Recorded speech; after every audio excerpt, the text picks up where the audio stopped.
नमस्ते अस्तु आयते, नमो अस्तु परायते, नमस्ते प्राणतिष्ठत आसीनायोतते नमः। आसीनायोतते नमः। ॐ शन्नो मित्रः शं वरुणः शन्नो भवत्वर्यमा शन्न इन्द्रो बृहस्पतिः शन्नो विष्णुरुक्रम। ॐ नमो ब्रह्मणे नमस्ते वायो त्वमेव प्रत्यक्षं ब्रह्मासि त्वामेव प्रत्यक्षं ब्रह्म वदिष्यामि ऋतं वदिष्यामि सत्यं वदिष्यामि तन्मावतु तदवक्तारमवतु अवतु माम् अवतु वक्तारम् अवतु माम् अवतु वक्तारम्। ॐ शान्ति शान्ति शान्ति।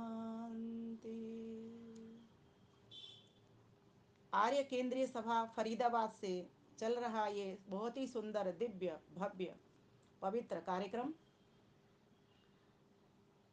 के इसी आर्य केंद्रीय सभा के प्रचार मंत्री श्री जितेंद्र जी सरल द्वारा बहुत ही सुंदरता से, बुद्धिमत्ता से और अनुशासन में रह करके यह कुशल संचालन, संयोजन और कार्यक्रम चल रहा है।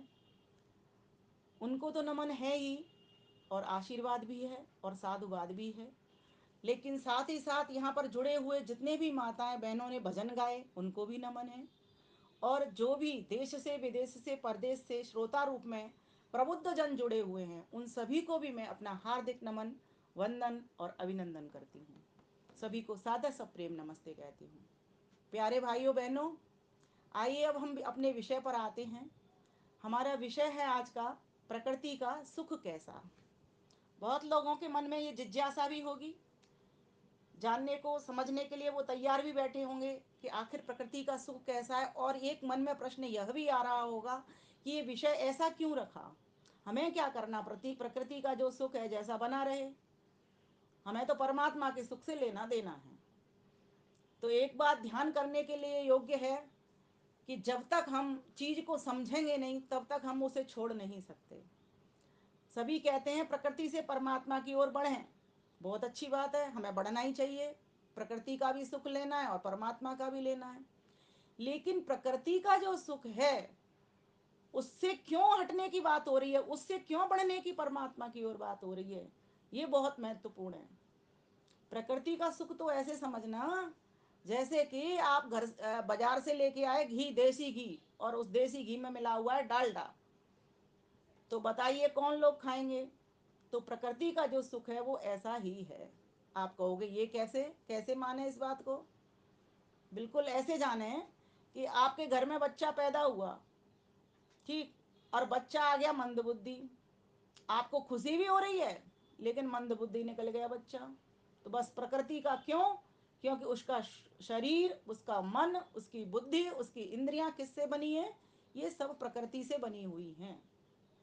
दूसरी बात, प्रकृति के सुख को क्यों हम समझना चाह रहे हैं, इसलिए समझना चाह रहे हैं हमको पता लग जाए कि संसार का जो सुख है, जो कुछ प्रकृति से बनी हुई वस्तु हैं, व्यक्ति हैं या पदार्थ हैं, व्यक्ति से मतलब ये जो चोले शरीर के, ये जो शरीर है और ये जो संसार की जितनी भी वस्तुएं हैं वे सभी की सभी प्रकृति से बनी हुई हैं।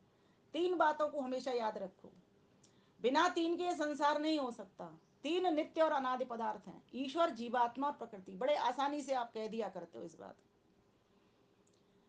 इसको समझने के लिए थोड़ा सा ये समझेंगे, जब प्रकृति समझ में आएगी कि ईश्वर अनादि तत्व है, नित्य तत्व है और सारे संसार का कर्ता है, भोक्ता नहीं। दूसरी बात, जीवात्मा कर्ता भी है, जितनी उसकी सीमा है, अल्पज्यता है, अपूर्णता है उस क्षेत्र तक, और भोक्ता भी है, जो कि भोक्तापन ईश्वर के भीतर नहीं है। तीसरी बात, जो प्रकृति है वह कर्ता नहीं है और भोक्ता भी नहीं है, वो भोग्य पदार्थ को देने वाली है। जैसे भोजन, भोजन किससे बना? प्रकृति से। भोजन किसके लिए है? भोजन के लिए भोजन नहीं है, भोजन व्यक्ति के लिए भोजन है। और बनाने वाला कौन है? रसोईया। जो भी बनाए, माँ बनाए, बहन बनाए, कोई भी बनाए, पिता बनाए, कोई भी बनाए। तो तीन पदार्थ हैं, ये तीन पदार्थों से संसार का निर्माण हुआ। परमपिता परमेश्वर ने जब इस संसार का निर्माण किया तो किया तो करता तो वह है स्वयं, लेकिन किया किससे? प्रकृति से किया। क्योंकि बिना मैटर के कोई भी वस्तु पदार्थ नहीं बन सकता। जीवात्माएं थी, ईश्वर था, और प्रकृति भी अपने सत, रज और तम रूप में त्रिगुणों से थी। ये संसार का जो स्वरूप मैं बता रही हूं, संसार से पहले का स्वरूप, जब संसार निर्माण नहीं होता, ये तीन सत्ताएं रहती ही रहती हैं। परमेश्वर का कार्य क्या है? एक कुम्हार की तरह, जैसे कुम्हार क्या करता है? मिट्टी लेता है, घड़ा बनाता है, और किसके लिए बनाता है? पानी पीने वालों के लिए घड़ा बनाता है। एक और उदाहरण से समझ सकते हैं, जो घर है वो किसके लिए बना? रहने वालों के लिए बना। किससे बना? पदार्थों से बना, ईंट से बना, सीमेंट से बना, रोड़ी रोड़ी से बना, और भी बहुत सारे पदार्थ लगे उसमें जिनसे बना। किसके लिए बना? तो हम जीवों के लिए बना, मनुष्यों के लिए बना। और बनाने वाला कौन था? बोले शिल्पकार था, कारीगर थे, इंजीनियर थे। ठीक इसी प्रकार से परम पिता परमेश्वर, जो कि चेतन, निराकार, सर्वज्ञ, सर्वांतर्यामी, सर्वदेशीय, सर्वव्यापक परमात्मा है, उसने इस संसार को प्रकृति से बनाया। अब जब प्रकृति से उसने बनाया तो क्या सोच करके बनाया? ये सोच करके बनाया, एको श्याम, एक एको अहम बहु श्यामा, मैं अकेला हूं और बहुत हो जाऊं। और किसके लिए हो जाऊं? क्या अपने लिए? तो वेद ने स्पष्ट मना कर दिया, नहीं नहीं नहीं नहीं नहीं, अकाम हो, मुझ में तो अपनी कामना है ही नहीं, तो किसके लिए? और मैं, मेरे लिए क्यों नहीं? क्योंकि मेरा तो समान ही है ये सारा की सारा, अर्थात मुझे जरूरत है नहीं। मैं तो रस में भरा पड़ा ही हुआ हूं, मेरे साथ तो प्रकृति रह ही रही है, और मुझे इसकी आवश्यकता ही नहीं है। आवश्यकता वहां होती है जहां पर न्यूनता होती है। आज मेरे पास वस्त्र नहीं है तो मेरी आवश्यकता है। विषय गूढ़ है, समझने का प्रयास करेंगे जो बिल्कुल नव लोग हैं। तो आवश्यकता वहां होती है जहां अभाव होता है। तो जीवात्मा के पास अभाव है, अपूर्णता है, आनंद उसके पास नहीं है। जब आनंद नहीं है तो वो या तो प्रकृति से आनंद लेगा और या फिर ईश्वर से आनंद लेगा। अब जब प्रकृति से आनंद लेता है तब तो दो काम होते हैं कि शुद्ध चीज नहीं मिलती उसको। जैसे मैंने आपको बताया कि पुत्र का जन्म हुआ, और पुत्र अगर जन्म हुआ तो बहुत खुश हुए हैं, लेकिन साथ ही साथ दुख भी साथ चलाया कि मंद बुद्धि पैदा हो गया, लंगड़ा लूला जैसा भी कहो वैसा पैदा हो गया। कईयों के अच्छे भी हो जाते हैं तो भी बड़े होकर के वो गड़बड़ निकल जाए तो भी वो दुखदाई हो जाते हैं। किसी का विवाह हो रहा है, बड़ी खुशी हो रही है, लेकिन अगर पत्नी आई और 4 दिन में चल बसी तो भारी दुख हो गया। तो संसार का प्रत्येक पदार्थ है, कपड़ा लिया, पहना 4 दिन, रंग उतर गया तो दुख आ गया, सुख भी आया साथ साथ दुख भी आया। तो ये जो मिलावटी संसार होने से इस प्रकृति में सुख नहीं है। इसका अर्थ ये हुआ कि प्रकृति का सुख कैसा, अर्थात प्रकृति का जो सुख है वो पूरा सुख नहीं है। माना कि प्रकृति का अपना मटेरियल पूरा है, संसार को बनाने के लिए जितने कण चाहिए वे कण पूरे हैं, सत रज तम, और कोई भी पदार्थ परमेश्वर इन कणों से बना सकता है, और बनाया है उसने सारा संसार। लेकिन फिर भी वो संसार को पूरा सुख नहीं दे सकती। क्यों? क्योंकि वह जड़ है। जड़ प्रकृति अपने आप से कुछ नहीं कर सकती। इसका एक उदाहरण हमें सांख्य दर्शन में बहुत बढ़िया मिलता है। वहां पर वो एक सूत्र आता है उसका, उष्ट्र कुमकुम बहनवत, उष्ट्र कुमकुम बहनवत, मतलब ऊंट के ऊपर केसर है ना, लेकर के चल रहा है, तो वो केसर किसके लिए? क्या केसर अपने लिए? क्या केसर ऊंट के लिए? नहीं। तो किसके लिए? हम मनुष्यों के लिए। एक पलंग है, पलंग के ऊपर हम बैठे हुए हैं, तो क्या पलंग पलंग के लिए? नहीं। तो पलंग किसके लिए? जो पलंग पर बैठा हुआ व्यक्ति है उसके लिए। तो पलंग ने कुछ नहीं करना। पलंग का निर्माण भी व्यक्ति करता है, कोई और व्यक्ति करता था जो चारपाई बुनने वाला है, लेकिन पलंग उपभोग की वस्तु है, अर्थात वो करता नहीं है। तो करता नहीं है तो व्यक्ति क्या कर रहा है कि उस पलंग पर ही जाना चाह रहा है। वो ये सोच रहा है कि मैं इस पलंग की नजदीकी करके और मैं पूरा सुख ले लूंगा। अब ठीक है, सुख के लिए वो सो गया पलंग के ऊपर, लेकिन पता चला कि पलंग भी कहीं से टूट गया, एक पाया उसका निकल गया, या कहीं से उसकी निवार। और ऐसा होता ही है, संसार के जितने भी पदार्थ बनते हैं वे हमेशा के लिए नहीं होते। तो प्रकृति का जो सुख है वो हमेशा एक समान नहीं रहेगा, ये पहला पॉइंट नोट करेंगे आप। लेकिन परमात्मा का जो सुख है वो हमेशा एक समान रहेगा, एक रस बना रहेगा। प्रकृति का जो सुख है वो अनित्य है, वो नित्य नहीं है। आज है कल नहीं होगा, कल होगा परसों नहीं होगा, या परसों हो जाएगा। जैसे धन है, धन किससे है? प्रकृति से मिला। तो प्रकृति से बना हुआ जो धन है वो आज है लक्ष्मी, कल नहीं रहेगी, कल होगी तो परसों नहीं रहेगी।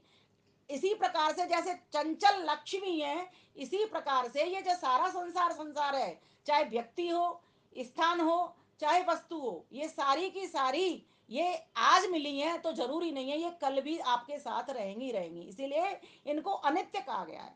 तो जो संसार का, प्रकृति से संसार बना, तो प्रकृति का सुख अर्थात संसार का सुख।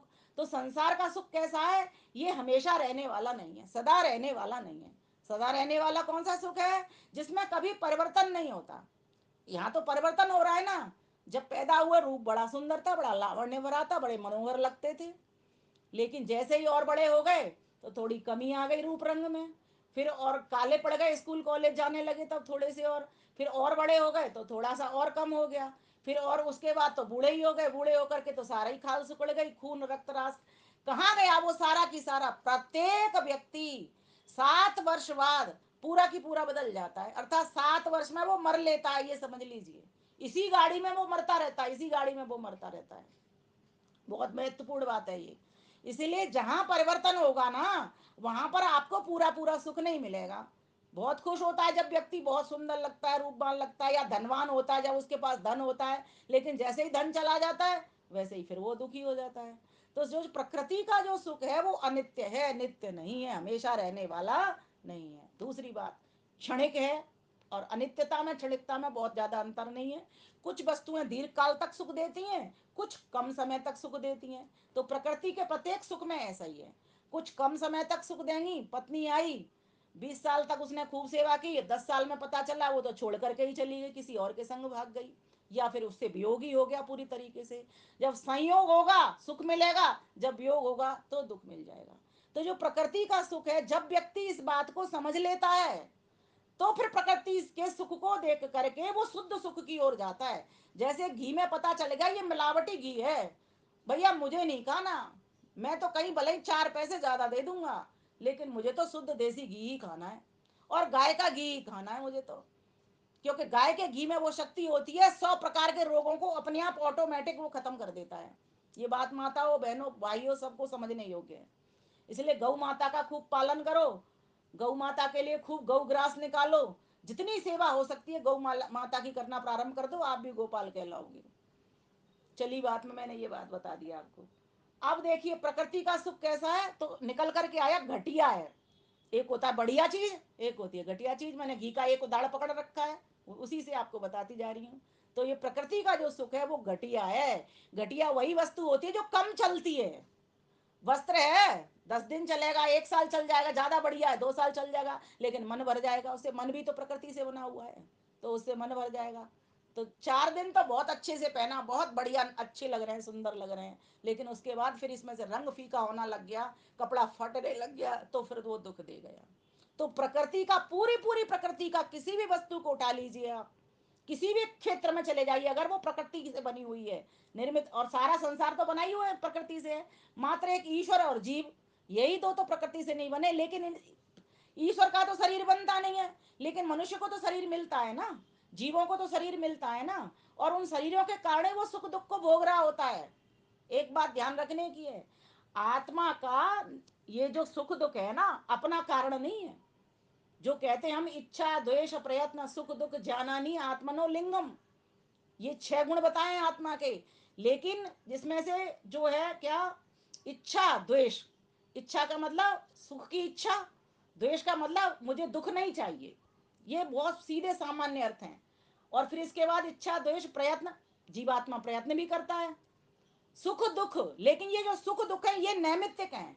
ये निमित्त से मिलेंगे आपको, किसी वस्तु से मिलेंगे, किसी व्यक्ति से मिलेंगे, किसी स्थान से मिलेंगे, कहीं से भी आपको मिलेंगे। ये बाहर से मिलते हैं, ये अपने नहीं है। इसीलिए तो किसी कवि ने बड़ा अच्छा लिख दिया, सुख भी मुझे प्यारे हैं दुख भी मुझे प्यारे हैं, मैं छोड़ूं किसे। क्योंकि वास्तव में जब संसार में व्यक्ति आ जाता है, ये सुख दुख में गिर ही जाना है उसको। इसलिए तो कहते हैं ये सारा संसार मूर्खों की दुनिया है। क्यों कहते हैं? क्यों ये संसार बनाई इसीलिए, सतरजतम इसमें भरा पकड़ा था। ये प्रकृति से ही बनाया संसार ने, क्योंकि इसमें संसार में घुसना भी जरूरी और इससे निकलना भी जरूरी। भोग और अपवर्ग के लिए संसार बनाया कि जीवात्माओं को मैं जब शरीर दे दूंगा तो ये भोग भोगेंगे, जो अच्छे कर्म करेंगे, जो मुझे भजेंगे, वे तो मोक्ष को प्राप्त हो जाएंगे, वो अपने क्लेश काट जाएंगे। और जिनके क्लेश पड़े रहेंगे वो बार बार संसार में आते रहेंगे।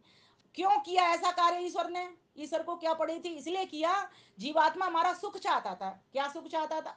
ईश्वर हमारा सुख चाहता था। हम जीवात्मा को क्या सुख चाहता था? ये सुख चाहता था कि वैसे तो ये बेहोश पड़े हैं बिना इंद्रियों के, क्योंकि जब हम इंद्रियों के बिना हो जाते हैं, जब आत्मा इस शरीर को छोड़ जाता है तो आत्मा के पास तो कोई इंद्रिय होती नहीं, ईश्वर की व्यवस्था में चला जाता है आत्मा। तो वो आत्मा को फिर सुख दुख कुछ भी नहीं होता। लेकिन जब नया शरीर देता है उसके कर्मानुसार परमेश्वर, तो वो सुखी दुखी होता चला जाता है, क्योंकि शरीर से ही सुख दुख मिलते हैं, बिना शरीर के सुख दुख नहीं मिलते। तो ईश्वर ने चाहा कि मैं अपने जीवों को, जो मेरे साथ रहते हैं, जन्म जन्मांतर के साथ ही हैं, इनको सुख पहुंचाऊं। मैं तो सुख से भरा हुआ हूं, जीवात्मा के सुख से लैस है, आनंद से रहते हैं।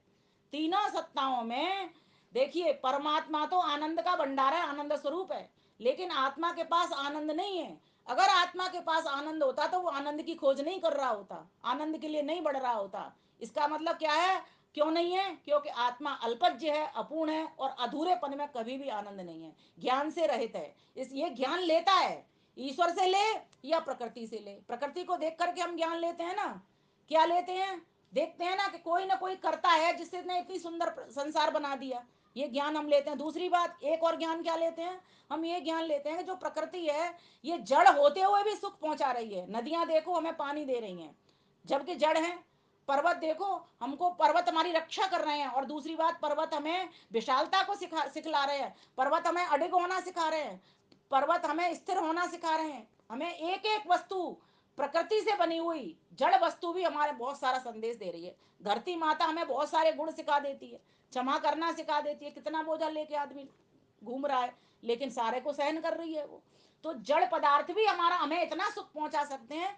तो ये जो मनुष्य है, क्यों नहीं इस बात को देखकर जड़ प्रकृति से सीखे, उसको शिक्षक तो बनाए, लेकिन उसके सुख में ही ना रम जाए। क्यों? क्योंकि मिलावटी सुख मिलेगा। क्यों? क्योंकि अनित्य सुख मिलेगा। क्यों? क्योंकि क्षणिक सुख मिलेगा। और पूरा व्यक्ति को चाहिए पूरा। अगर किसी व्यक्ति से मैं कहूं 50% तू सुख ले ले, 50% तू दुख ले ले, तो कौन व्यक्ति राजी होगा जी? कोई नहीं होगा। सब कहेंगे भैया मुझे एक भी दुख नहीं चाहिए, मुझे तो पूरे की पूरे 100% सुख चाहिए, मुझे एक भी दुख नहीं चाहिए। कोई भी लेना नहीं चाहता। और जब लेना नहीं चाहता तो वैसा हमको उधर उधर जाना पड़ेगा जहां पर एक भी दुख नहीं है। परमेश्वर में एक भी दुख नहीं है। योग दर्शन में महर्षि पतंजलि क्या कहते हैं? क्लेश कर्म विपाक आशय अपरामनिष्ठ पुरुष विशेषो ईश्वर। कि परमेश्वर कैसा है? क्लेशों से रहता है, उसमें एक भी क्लेश नहीं है। पंच क्लेश जो हमारे होते हैं, अविद्या अस्मिता राग द्वेष अविनाश, उसमें एक भी क्लेश नहीं है। क्लेश कहाँ होते हैं? क्लेश वहीं होते हैं जहाँ अपूर्णता होती है। राग द्वेष कहाँ होते हैं? वहीं होते हैं जहाँ अपूर्णता होती है, क्योंकि दूसरे से पाना चाहता है, और अगर उसको नहीं मिलती वो चीज तो वो दुखी हो जाता है।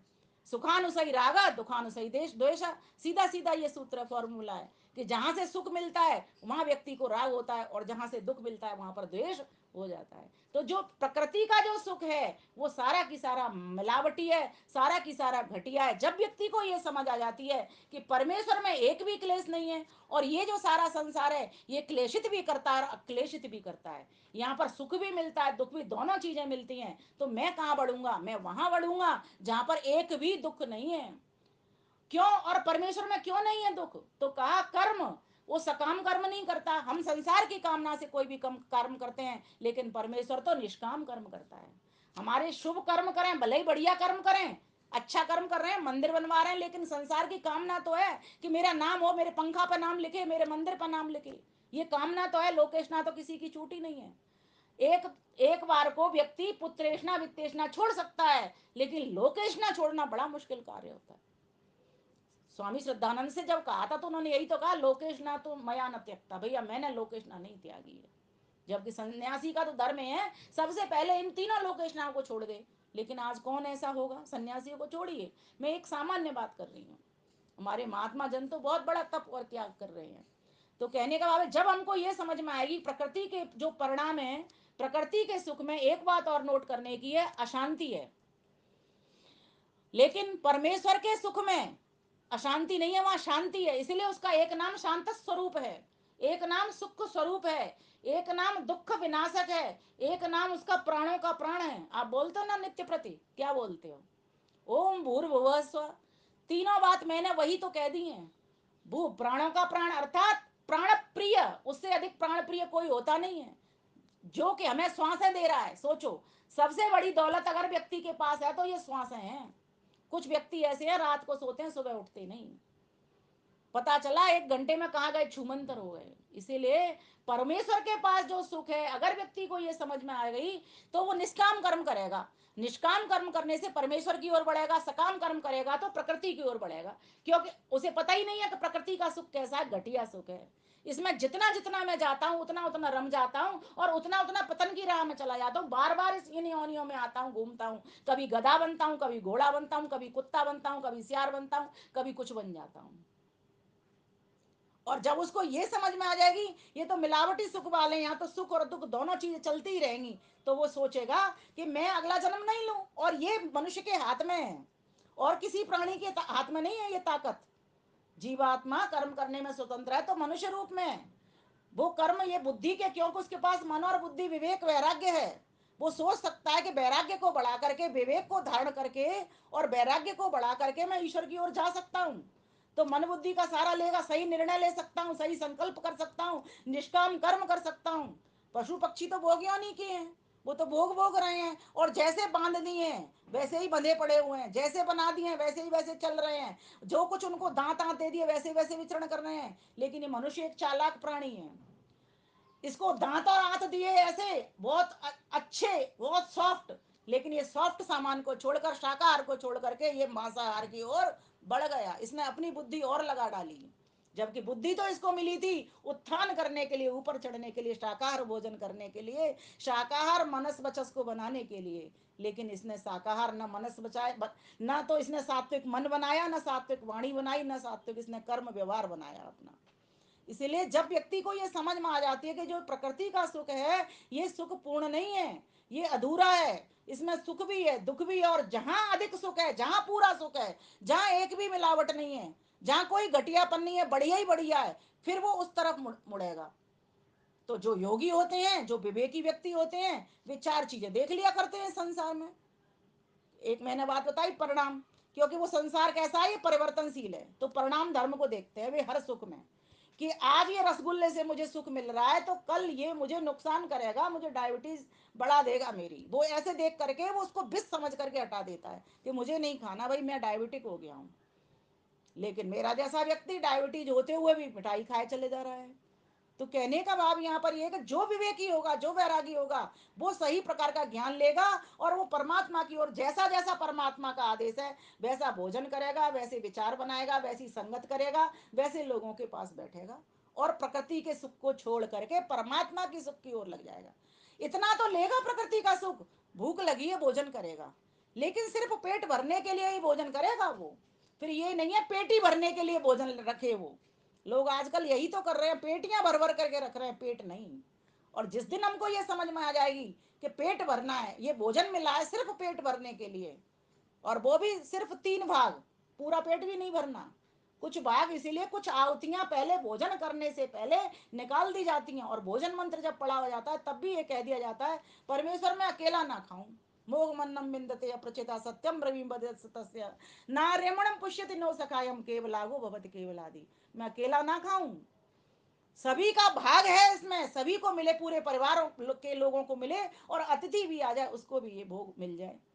तो जब ऐसी भावना आ जाती है तो समझो वो परमात्मा के आदेश को मान रहा है, और परमात्मा को सही रूप में समझ रहा है, और प्रकृति को भी सही रूप में वो समझ रहा है।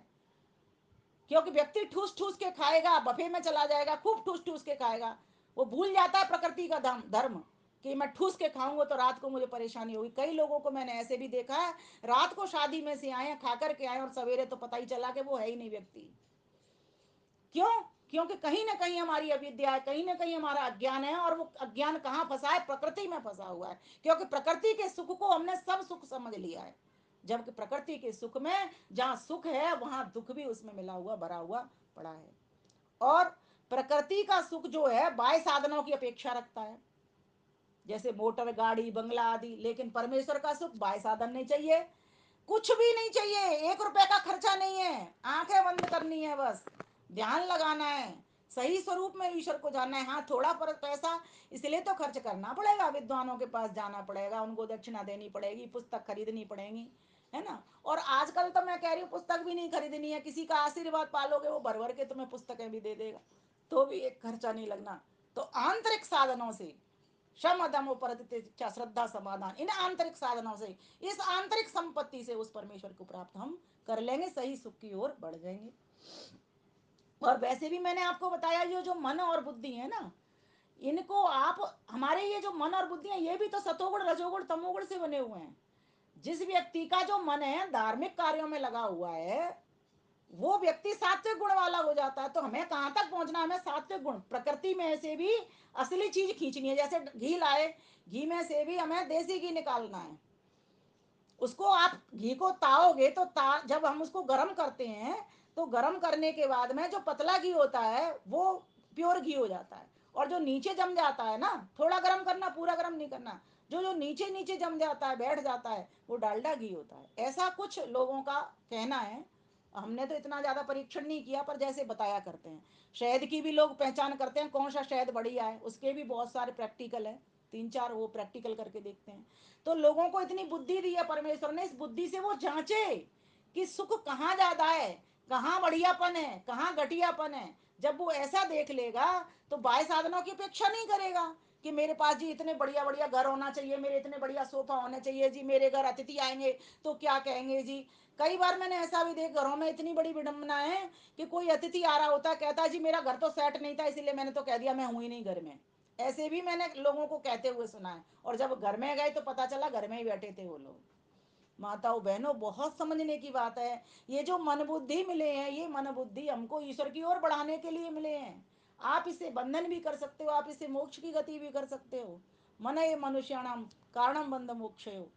ये तो मन तो बढ़िया शक्ति समझ करके इसको बढ़िया प्रयोग करिए, भले ही प्रकृति से मिला है, क्योंकि प्रकृति जो हमें उपभोग दे रही है कुछ ना कुछ हमें करवाने के लिए दे रही है। माना कि उसमें पूरा सुख नहीं है, लेकिन जितना भी सुख दे रही है हमें समझाने के लिए ही तो दे रही है वो। तो इस बात की शिक्षक की बन रही है कि मेरे पास पूरा सुख नहीं है, सीधा सीधा ईमानदारी से बता रही है तुम इस झगड़े में मत पड़ना, मेरे पास पूरा सुख नहीं है।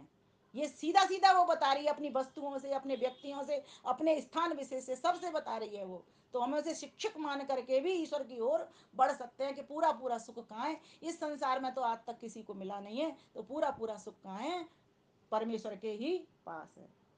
और देखिए, प्रकृति के सुख जितने भी मिलते हैं ना, बाह्य साधनों से मिलते हैं तो ये बांधने वाले होते हैं, लेकिन ईश्वर का जो सुख है वो मुक्त कराने वाला होता है। मुक्त गगन के पंक्षी की तरह बढ़ा देता है, वो अपनी ओर लगा देता है। विचरण करो, सूरज में जाओ, चंदा में जाओ, कहीं भी जाओ, क्योंकि आत्मा कटता नहीं है, छिलता नहीं है, सड़ता नहीं है, मरता नहीं है। गीता के श्लोक आप बोलते हो ना, नैनम छिन्दन्ति शस्त्राणि नैनम दहति पावक न चैनम क्ले दयन्त्यापो न शोषयति मारुत। इसको कोई जल भी गीला नहीं कर सकता, इसको तलवार इसको काट नहीं सकती, है ना, वायु इसे सुखा नहीं सकती, अग्नि इसे जला नहीं सकती। तो ये सूरज में भी जाए, चांद में भी जाए, कहीं भी जा सकता है ये। ऐसी इस आत्मा के पास इतनी पावर है कि ये जलेगा नहीं, कटेगा नहीं, ये मरेगा नहीं, ये अजर अमर है। तो जब व्यक्ति अपने स्वरूप में आ जाता है, तदृष्टु स्वरूप अवस्थानम, जब ये अपने स्वरूप में आ जाता है तो ये परमेश्वर के स्वरूप को भी प्राप्त कर लेता है। आज हम अपने स्वरूप में रहते नहीं हैं, आज हम इस मन और बुद्धि के सब बात मान सुनते चले जाते हैं। ये तो शीशा की तरह है मन, तो जैसी वस्तु दिखाएगा वैसी में मन रम जाएगा हमारा फटाफट। क्योंकि मन का काम क्या है, शीशे की भांति जो वस्तु सामने आई वही उसको अच्छी लगने लग जाती है, लेकिन बुद्धि का वो प्रयोग नहीं करता, वो निर्णय नहीं करता, अरे मैं क्यों फंस रहा, मैं तो मनुष्य परमेश्वर ने इसलिए बनाया था कि मुझे तो ईश्वर को प्राप्त करना था, क्योंकि इसी गाड़ी में ही मुझे ईश्वर मिल सकते हैं, मुझे और गाड़ी में ईश्वर नहीं मिल सकते।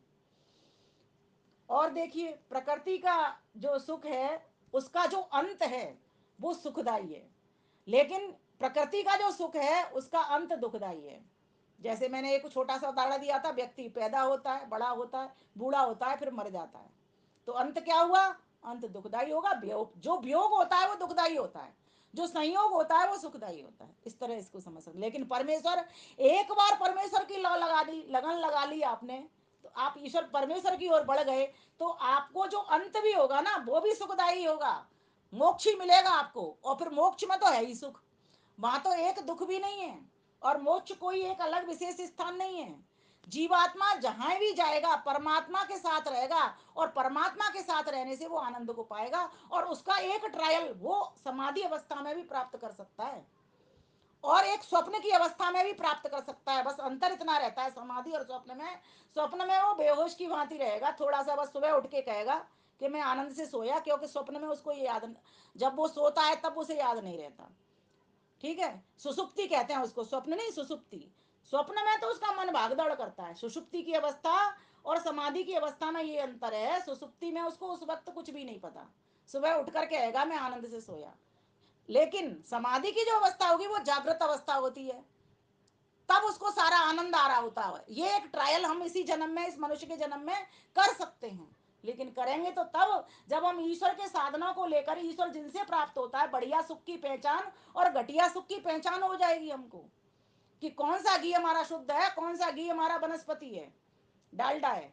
ये जब हमको पहचान हो जाएगी तब तो हम ईश्वर की ओर बढ़ेंगे। इसीलिए मैंने ये जो विषय चुना था आज, इसलिए चुना था कि लोगों को ये पता चल जाए कि प्रकृति का सुख है कैसा, प्रकृति का सुख ऐसा है। इसीलिए प्राकृतिक जो सुख है वे त्याज्य हैं, और परमेश्वर के जो सुख हैं वो ग्राह्य हैं। और प्रत्येक सुख जो प्रकृति का है वो एक रस नहीं रहता, घट बढ़, सुख दुख में भी घटोत्तरी बढ़ोत्तरी चलती रहती है।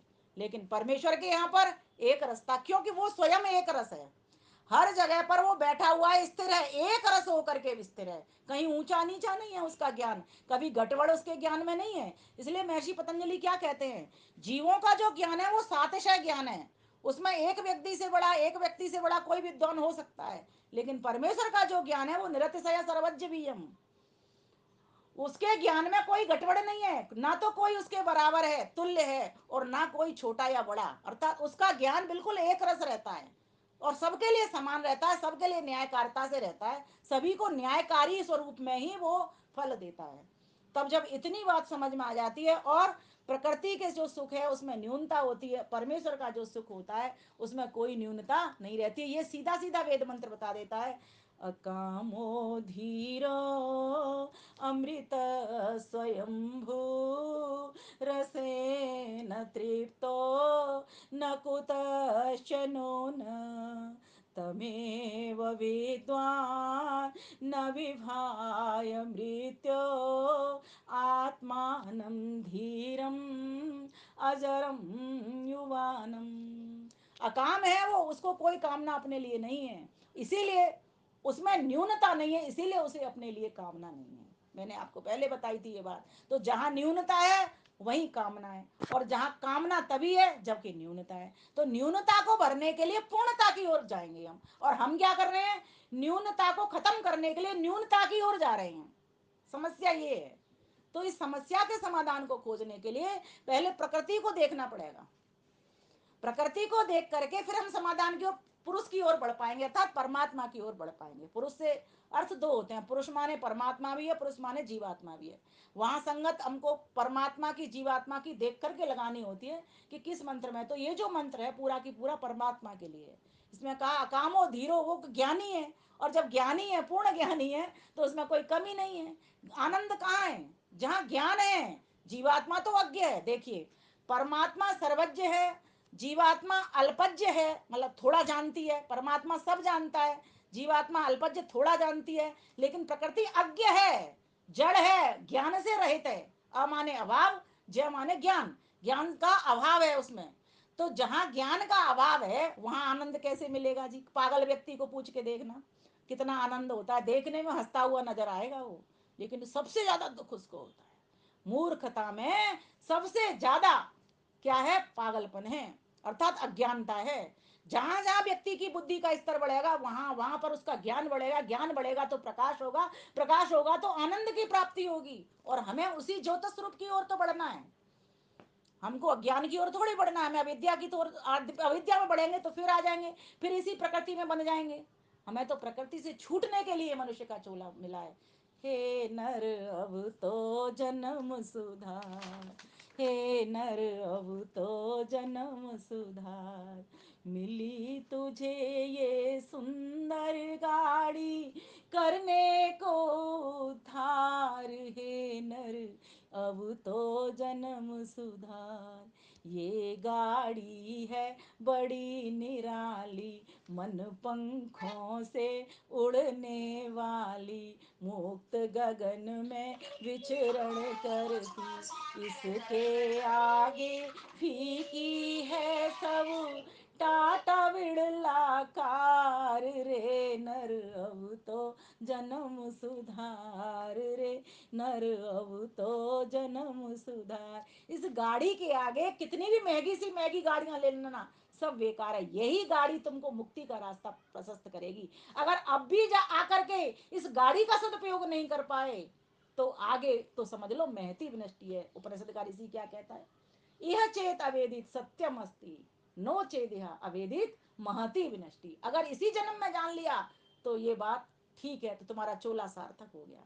और अगर नहीं जान पाए तो फिर भटको, फिर चलो सूरदास की तरह चक्कर लगाते लगे। सूरदास घूम गया बहुत बड़े महल में, और घूमता जा रहा है, घूमता जा रहा है, उसको खुजली हो जाती थी तो दरवाजे उस महल में बहुत थे, चलता चला जा रहा है, दरवाजा जैसे ही आता भूल जाता था, क्योंकि उसकी खुजली उठ जाती थी तो खुजाने लग जाता जब दरवाजा आता था। तो शायद कहीं ना कहीं हमारे भी वासना और तृष्णाओं की खुजली ऐसे ही हो चुकी है। उसके पीछे का जो कारण है वो अविद्या है। इसीलिए हम इस अविद्या को काटने के लिए प्रकृति को समझें, क्योंकि जो अविद्या है वही प्रकृति है, वही प्रकृति से बंधवाने वाली है। क्योंकि अविद्या का भी अगर आप सूत्र खोलोगे तो यही निकलता है, अनित्य अशुचि दुख अनात्मसु, नित्य शुचि सुख आत्मख्याति अविद्या। अर्थात अविद्या वो है जो कि आपको नित्य में अनित्यता देगी, अर्थात जो नित्य वस्तु है आप अनित्य समझने लग जाओगे, अनित्य को नित्य बताने लग जाएगी। यही तो हो रहा है। शरीर हमारा जाने वाला है, सदा रहने वाला नहीं है, लेकिन व्यक्ति को ये समझ नहीं आ रही है, समझ नहीं आ रही है, इसको नित्य ही समझ करके बैठेगा। तो इसी को ही खिलाने में, पिलाने में, सजाने में, घुमाने में, सिर्फ इसी के सुख के लिए काम कर रहा है। अपने आत्मा को भूल गया, भीतर बैठे हुए घोड़े को, रथी को भूल चुका है, वो आत्मा को भूल चुका है। इसीलिए आज आवश्यकता है इस प्रकृति को समझने की। कभी मैंने इस प्रकृति पर गीत लिखा था तो मैं भी वो भी सुना देती हूँ आपको, क्योंकि मुझे लग रहा है समय हो गया होगा मेरा। मैं तो प्रकृति निराली हूँ जी, मैं तो प्रकृति निराली हूँ, सतरज तम गुण तीन है मेरे, व्यापक धर्मा वाली हूँ, मैं तो प्रकृति निराली हूँ जी, मैं तो प्रकृति निराली हूँ। मैं मतलब जीवात्मा नहीं, ये प्रकृति की ओर से संदेश जा रहा है। प्रकृति कह रही है कि मैं तो निराली हूं। कैसी हूं मैं 17 गुण वाली हूं, और व्यापक धर्म अर्थात हर वस्तु के भीतर में हूं। इस पुस्तक, ये पुस्तक भी प्रकृति से, ये शरीर भी प्रकृति से, जो कुछ आप देख रहे हो संसार में, सारा दृश्य रूप, रूप रंग आकार प्रकार भार, ये जो कुछ देख रहे हो आप, 5 बातें मैंने बोली हैं, ये सब प्रकृति से निर्मित है। जीवात्मा में कोई आकार नहीं, जीवात्मा में कोई भार नहीं, जीवात्मा काला नहीं, गोरा नहीं, लंबा नहीं, ठिंगना नहीं। ये लंबापन, ठिंगनापन, कालापन, गोरापन, ये किसके धर्म है? ये सब प्रकृति के धर्म है। इसलिए समझिए इस प्रकृति को। ये प्रकृति कह रही है मैं कैसी हूं, अपना स्वरूप खोल रही है। तो कहती है जड़ हूं किंतु हूं माता जग की, मुझसे ही सब लेते जन्म। माना कि मैं जड़ हूं, ठीक बात है, और मैं अपने आप कुछ करती नहीं हूं, लेकिन फिर भी मां तो हूं ना। जड़ हूं किंतु हूं माता जग की, मुझसे ही सब लेते जन्म। मैं नहीं होती तो ये संसार नहीं होता। बिन मेरे कोई कर्म करे ना, बिन मेरे जल अन्न न ग्रहण, बिन मेरे कोई कर्म करे ना, बिन मेरे जल अन्न न ग्रहण। सब जग ओत प्रोत रहती, सब जग ओत प्रोत रहती, परिणाम बदलने वाली हूँ। मैं तो प्रकृति निराली हूँ जी, मैं तो प्रकृति निराली हूँ। सतरज तम गुण तीन है मेरे, व्यापक धर्मा वाली हूँ। मैं तो प्रकृति निराली हूँ जी, मैं तो प्रकृति निराली हूँ। फिर आगे कहती है, जितने भी जग रूप देखते वे सब मेरे कारण हैं। शुक्ल व लोहित कृष्ण रंग से विकृत सृष्टि विविधारण है। क्या कहा? अजामेका लोहित शुक्ल कृष्णाम बहवी प्रजा सृजमानाम स्वरूपा अजो ये को जुषमाणो अनुश्वेते जहात एनाम भुक्त भोगाम अजोन्या। ये कौन कह रहा है? ये श्वेता शरद सुतर उपनिषद का ऋषि कह रहा है कि मैं कैसी हूं। प्रकृति बता रही है, श्वेता सुतर के उपनिषद के ऋषि बोल रहे हैं। क्या कह रहे हैं? अजाम एकाम लोहित शुक्ल कृष्णाम, मैं अजा हूं। यहाँ पर दो अज तो परमात्मा जीवात्मा है और एक जो अजा है वो प्रकृति है, तो इसमें स्त्रीलिंग आया है। और बाकी के जो दो अज है, अजो ये को और क्या नाम है उसका, अजोन्य, दोनों के लिए अज अज आया है। परमेश्वर के लिए भी अज आया है। अज और अजा एक ही बात है, बस स्त्रीलिंग पुल्लिंग का भेद है। तो अज माने जिसका जन्म नहीं होता, प्रकृति का जन्म नहीं होता, ईश्वर का जन्म नहीं होता और जीवात्मा का जन्म नहीं होता। ये जो जन्म हो रहे हैं, मरण हो रहे हैं, ये शरीर के मरण धर्म हो रहे हैं जन्म। ये आत्मा जन्म मरण में नहीं आता। ये मैंने गीता के श्लोक से भी आपको कह दिया। तो यहाँ बताया जा रहा है कि ये कैसी है, तो कहा लोहित कृष्ण शुक्ल कृष्णम, लाल रंग की है, कृष्ण काले रंग की है और श्वेत सफेद रंग की है। अब ये हम जब छोटे थे तो तीन रंगों से पूरा बहुत बड़ा अष्टवाल्ड कलर चक्र बनाया करते थे। धा पी ना ला बे नी आस, ये 8 रंग बना दिया करते। धा से धानी, पी से पीला, ला से लाल, ना से नारंगी, धापी नाला, बे से बैंगनी, नी से नीला, धापी नाला वैनी, आ से आसमानी, स से समुद्री हरा। ये 3 रंगों से ये सारे संसार के रंग बन गए हैं। आप देख रहे हो तरह तरह के, और मुख्यता से ये 3 ही रंग हैं। तो प्रकृति कह रही है मैं तो 3 रंग वाली हूं। कैसी कैसी? मैं श्वेत हूं, काली हूं और मैं लाल हूं। और कहा क्या कह रही है? बहवी प्रजा सृजमानाम स्वरूपा, और मेरे कारण ये सारे संतान देख रहे हो। संतान मतलब जो उत्पन्न हुई चीजें हैं, चाहे मनुष्य के रूप में हो वो, चाहे और अनेक और जितने भी पशु पक्षी हैं उनके रूप में हो, चाहे वस्तुओं के रूप में हो, चाहे स्थानों के रूप में हो, ये सब मेरे ही कारण हैं।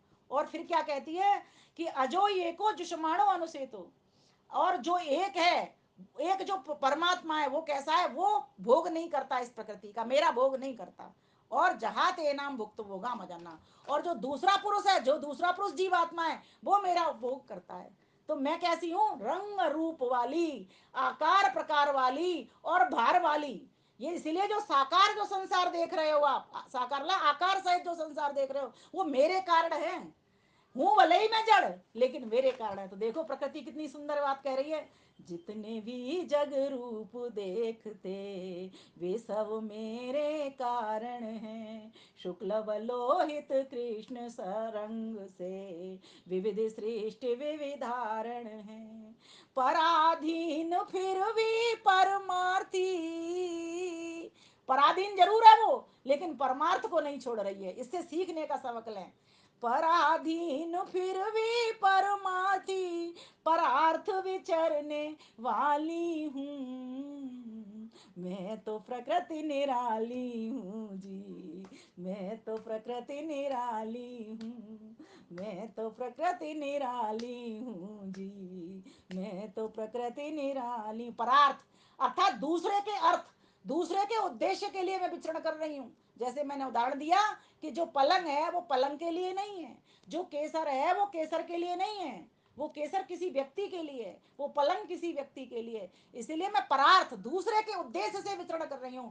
काश ये शिक्षा हमारे मनुष्यों के भी जीवन में आ जाए कि मेरा जो जन्म हुआ है, मैं तो चेतन आत्मा हूँ, और मेरा कर्म क्या है? सबको सुख पहुंचाना, सबके उद्देश्य विचरना, ये मेरा कार्य होना चाहिए। बताओ, जीवात्मा को समझ नहीं आ रही, और प्रकृति जो अज्ञ है, जिसमें ज्ञान नहीं है, जो जड़ता से भरी हुई है, वो फिर भी हमको सुख पहुंचा रही है। ये समझने की बात है।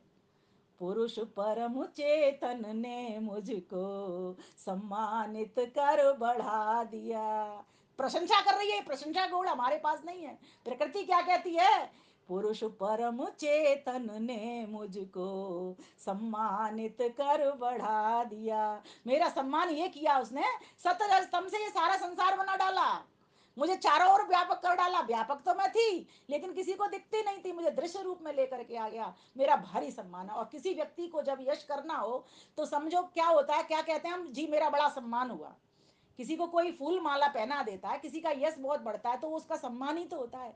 तो प्रकृति इस बात को कह रही है कि मुझे पुरुष परमेश्वर ने मेरा कितना बड़ा सम्मान किया है, मुझे चारों ओर दिखा दिया, मुझसे सारा संसार बना दिया। पुरुष परम चेतन ने मुझको सम्मानित कर बढ़ा दिया। अन्यथा मैं जड़ क्या कर सकती, सृष्टि बना मुझे खड़ा किया। अन्यथा मैं जड़ क्या कर सकती, सृष्टि बना मुझे खड़ा किया।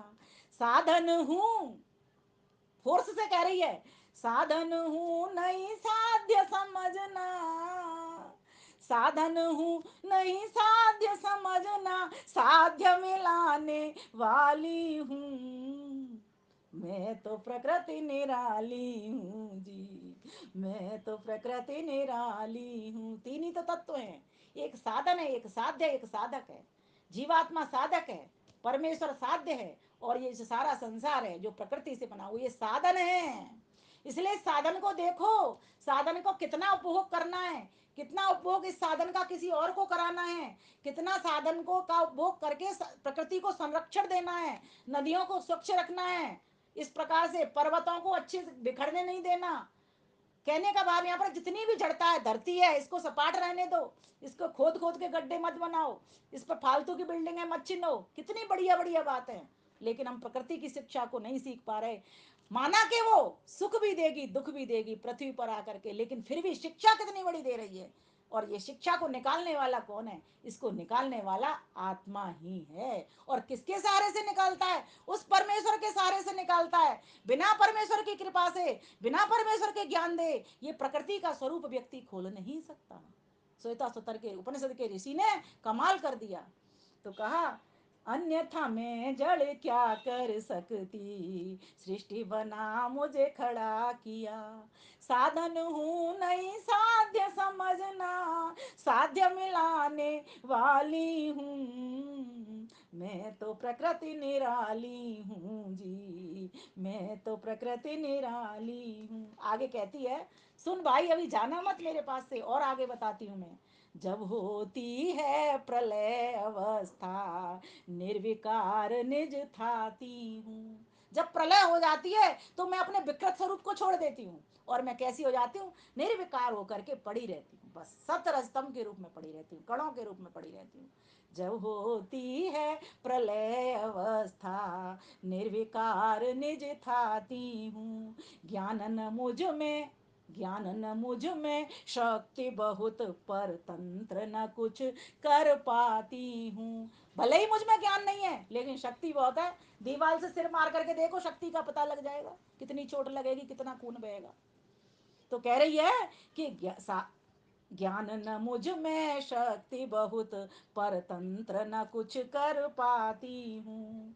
कृपा परम चेतन की मुझ पर, बोलती है, कृपा परम चेतन की मुझ पर, जग खेल खिलाने वाली हूँ।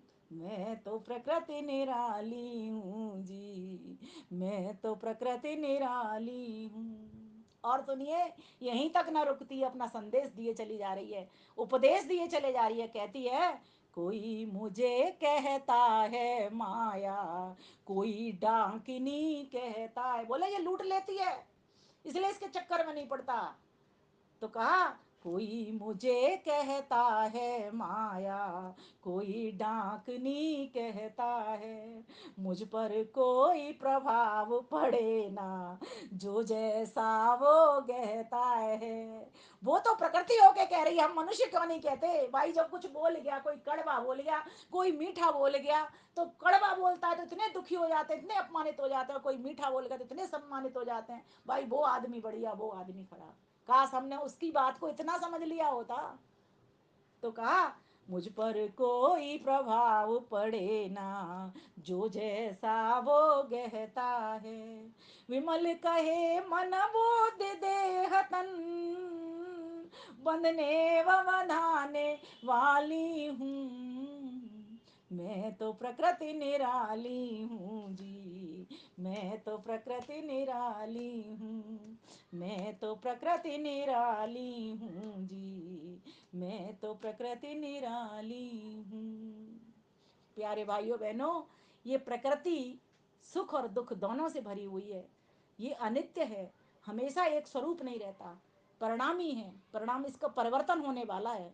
इसमें स्वयं बनने का सामर्थ्य नहीं है, इसमें ज्ञान भी नहीं है, मात्र ये भोग के लिए है हमारे लिए। और लेकिन अपवर्ग भी यही प्रकृति कराएगी। जब व्यक्ति इस प्रकृति के सुखों को देखेगा तो देखेगा इसमें अधूरापन है, इसमें मिलावटीपन है, ये घटिया है, तब जा करके फिर वो बढ़ेगा आगे की ओर और प्रकृति के एक शिक्षक गुण को इसको धारण कर लेगा कि प्रकृति जड़ होते हुए भी जब हमारे लिए भोग्य पदार्थ दे रही है, हम चेतन आत्माएं क्यों नहीं किसी के लिए भोग्य पदार्थ देते, क्यों नहीं त्याग पूर्वक भोग करते। तो ऐसे उपदेश को इससे प्रकृति से लेकर के और परमेश्वर की ओर हमको मुड़ जाना चाहिए। तो आज के लिए संदेश यही है कि प्रकृति का सुख कैसा, प्रकृति के सुख को हमने जाना कि प्रकृति का सुख स्थिर नहीं है, नित्य नहीं है। ये संसार में जो कुछ हमें दिखाई दे रहा है वो सब क्षणिक है, ये संसार सारा क्षणिक है। हमको भरोसा नहीं, पानी के बुलबुले की भांति है, हम सभी जानते हैं, कहते सभी हैं इस बात को, लेकिन जब तक इतने डीपली, इतनी गहराई से हम इस प्रकृति में नहीं उतरेंगे तब तक हमें परमेश्वर का ध्यान नहीं आएगा। इसीलिए संध्या का समय हो रहा है, अपनी वाणी को मैं यहीं विराम देती हूँ। परमेश्वर कृपा करे हम सब के ऊपर, हम इस प्रकृति में रहते हुए, प्रकृति का दोहन शोषण न करते हुए, प्रकृति को सही शिक्षक समझते हुए उस परमेश्वर की ओर बढ़ने वाले बने। प्रकृति के सुख को देखें, प्रकृति के दुख को देखें। कोई भी घटना घटती है वो हमें कुछ सिखाती है, इसलिए उस घटना से सबक लें, सबक लेकर के ईश्वर की ओर मुड़ जाएं, जो परमेश्वर हमें सदा एक रस रह करके ज्ञान देने वाला, आनंद देने वाला, हर प्रकार की वस्तु देने वाला, ऐसे परमेश्वर के हमें नित्य प्रति गुणगान करना चाहिए, प्रतिक्षण उसका ध्यान करना चाहिए, हर कर्म में उसको देखना चाहिए। जिस व्यक्ति को इस प्रकार से कर्म करने में उस ईश्वर को देखना आ जाता है, वही समझो योग की ओर बढ़ जाता है, वही योगी कहलाने का अधिकारी बन जाता है, क्योंकि कर्म। इसीलिए आओ प्यारे भाइयों बहनों, हम सब आगे बढ़ें। इन्हीं शब्दों के साथ आप सभी का धन्यवाद करती हूँ, इतनी श्रद्धा, धैर्य और शांति पूर्वक आपका श्रवण करने के लिए। जितेंद्र भाई को बहुत बहुत धन्यवाद, साधुवाद, आशीर्वाद, जो हमेशा प्रतिमास में एक बार मुझे अपने मंच का सुअवसर सौभाग्य प्रदान करते हैं।